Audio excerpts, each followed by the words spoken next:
نحمده ونصلي على رسوله الكريم أما بعد فقد قال الله تعالى في القرآن العظيم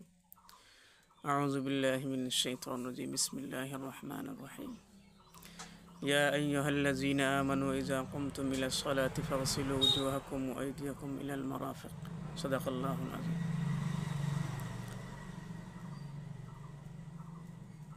দেখেন আপনি প্রশ্ন যে করছেন প্রশ্ন সঠিক কি প্রশ্ন হয়েছে যে আমাদের যে ওযু ভাঙে পেশাব পায়খানা বাইর হওয়া বা শরীরের কোনো জায়গা থেকে রক্ত বাহির হয়ে যাওয়া এরকম বমি করা এরকম আরো কয়েকটি কারণ আছে যার জন্য আমাদের ওযু ভাঙে কিন্তু আমরা যখন ওযু করি এই ওযুর ভিতরে হাত পা মুখ এগুলা ধুইতে হয় তো প্রশ্ন হইছে যে শরীরের যে অঙ্গ থেকে ওযু ভেঙে গেল সেই অঙ্গটা ধুলিতে হয় সেখানে ধুলিতে পাক হওয়া দরকার ছিল কিন্তু তা না হইয়া দোষ করলো এক জায়গায় দোষ করলো পায়ে বা হাতে বা পেশাবের জায়গা কিন্তু আপনি পুরা শরীরকে ধুইতেছেন শরীরের হাত ধুইতেছেন পাও ধুইতেছেন তো দোষ করলো একজনে এটা সাজা পাইতেছে আরেকজনে এরকম কি জন্য তো দেখেন ভাই আপনি প্রশ্ন করছেন ঠিকই আছে এই প্রশ্নের একটি অ্যান্সার হলো যে মানুষের যখন শরীরে কোনো বেমার হয় এই বেমারের জন্য কিন্তু ডাক্তারে শুধুমাত্র ওই জায়গাকেই মালিশ করার জন্য বা ওই জায়গায় কিন্তু ওষুধ লাগানোর জন্য বলে না বলকে কোনো সময় বেমার হিসাবে ডাক্তারে সুই দেয় বা ট্যাবলেট খাওয়ার জন্য বলে তো এটা বেমার হিসেবে কোন ধরনের বেমার হয়েছে ওটা ডাক্তারেই বোঝে যে এই বেমারের ওষুধ ওখানে লাগানি লাগবো না ইনজেকশনে দেওয়া লাগবো না খাওয়া লাগবে তো এরকম আল্লাহ পাক রব্বুল আলামিনও আমাদেরও রুহানি আমরাজের ডাক্তার আল্লাহ পাক রব্বুল আলামিন আমাদেরকে হুকুম করছেন এইভাবে করতে যে তোমরা হাত ধো তোমরা মুখ ধো তোমরা পাও ধো তাহলে আমাদের এইভাবেই করতে হবে যেভাবে আল্লাহ পাক রব্বুল আলামিন কোরআনের ভিতরে বলছেন দ্বিতীয় নাম্বার কথা হয়েছে যে আল্লাহ পাক রব্বুল আলামিন মানুষকে ওযু করার কথা কি জন্য বলছেন এটা আগে জানতে হবে আল্লাহ পাক রব্বুল আলামিন চান যে মানুষ যখন নামাজের জন্যে দাঁড়াবে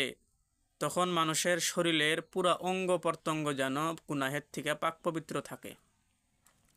জাহিরের থেকেও জানি পাক পবিত্র থাকে এবং বাতিনের থেকেও জানি পাক পবিত্র থাকে জাহিরি আজাগুলা যেগুলো আছে হাত পাও এগুলাও জানি গন্দেগির থেকে ময়লার থেকে ধুলাবালুর থেকে পাক পবিত্র হয় এবং মানুষের দিল যে আছে ওই দিলও জানি কি হয় পাক পবিত্রতা হয় অর্থাৎ মানুষের শরীরের পুরা অঙ্গই জানি পাক পবিত্র হয় এখন আল্লাহ পাক রব্বুল আলামিন যদি বলেন যে তোমার পুরা শরীরকেই পাক করার জন্য পুরা শরীরকেই ধোয়া লাগবো তাহলে মানুষের যখনই বাহির হবো যখনই পেশাব করব তখনই গোসল করা লাগবো আর প্রত্যেক দিন যখন 5-7 বার করে গোসল করব তখন মানুষ বেমার হয়ে যাবো মানুষের কষ্ট হবো মানুষের পরেশানি হবো আর আল্লাহ পাক রব্বুল আলামিন মানুষকে কষ্ট দিতে চান না তো এখন আল্লাহ পাক রব্বুল আলামিন এরকম একটা সুন্দর তরিকা কয়া দিছে যে এই তরিকা অবলম্বন করলে যাতে মানুষের শরীর পুরাপূর্ণ শরীরও পাক হয়ে যায় গুনাহের থেকেও পাক হয়ে যায় এবং ময়লার থেকেও যেন পাক হয়ে যায় সেটা কি সেটা হয়েছে মানুষের শরীরের চতুর্পাশ দিকে একটা আজা আছে একটা হলো মানুষের শরীরের বডি আর একটা হলো মানুষের চতুর্পাশের আজা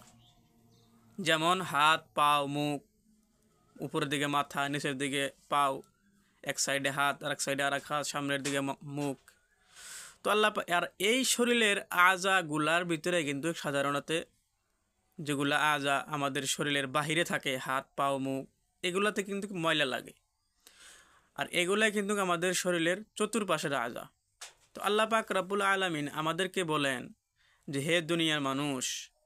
যদি তোমরা শরীরের চতুর্পাশের আজাগুলা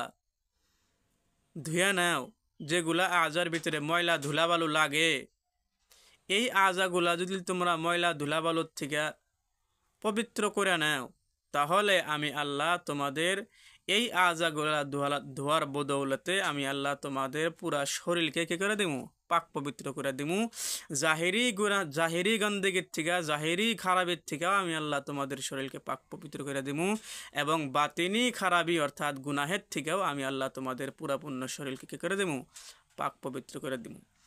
তো আল্লাহ পাক রব্বুল আলামিন আমাদের পুরা শরীরটাকে জাহিরি এবং বাতিনি সমস্ত গন্দেগির থেকে পাক করার জন্যে কি করছে, কি বলছেন? যে তোমরা পুরা শরীরকে না ধুইয়া শুধুমাত্র কি করো? যেগুলা আজা বাহিরে থাকে ওগুলো আজাই ধুইয়া নাও। এখন যদি শুধুমাত্র যেগুলা আজা থেকে ওজু ভেঙে গেল, পেশাব করলেন, পেশাবের কারণে ওজু ভেঙে গেল, পায়খানা করলেন, পায়খানার কারণে ওজু ভেঙে গেল, এখন আপনি যদি ওই আজাগুলা শুধুমাত্র ধুইয়া নিলেন, ঠিক আছে, ওই আজাগুলা ওই জায়গাটাতে পাক হয়ে গেল গা। পেশাব করলেন, পেশাবের জায়গাটাতে পাক হয়ে গেল গা। পায়খানা করলেন, পায়খানার জায়গাটাতে পাক হয়ে গেল গা। কিন্তু আপনার পুরা শরীর কিন্তু কি হলো না? পাক হলো না। আর আল্লাহ চান কি? যে মানুষের পুরা শরীরে যেন কি হয়ে যায়? পাক হয়ে যায়। এই পুরা শরীরকে পাক করার জন্য আল্লাহ পাক রব্বুল আলামিন মানুষের শরীরের যেগুলো আজা বাহিরে আছে, বা মানুষের শরীরের যেগুলো আজা চতুর্দিকে সাইডে আছে, ওই সাইডের আজাগুলো কি করছেন? ধোয়ার জন্যে বলছেন। আশা করছি ইনশাল্লাহ আপনারা বুঝতে পারছেন। এরপরে এই ধরনের ভিডিও পাওয়ার জন্য আমাদের চ্যানেলকে সাবস্ক্রাইব করবেন, এবং যদি ফেসবুকে দেখে থাকেন তাহলে ফলো বাটনটি টিপ দিয়ে রাখবেন। ওয়া আখিরু দাওয়ানা আলহামদুলিল্লাহি রাব্বিল আলামিন।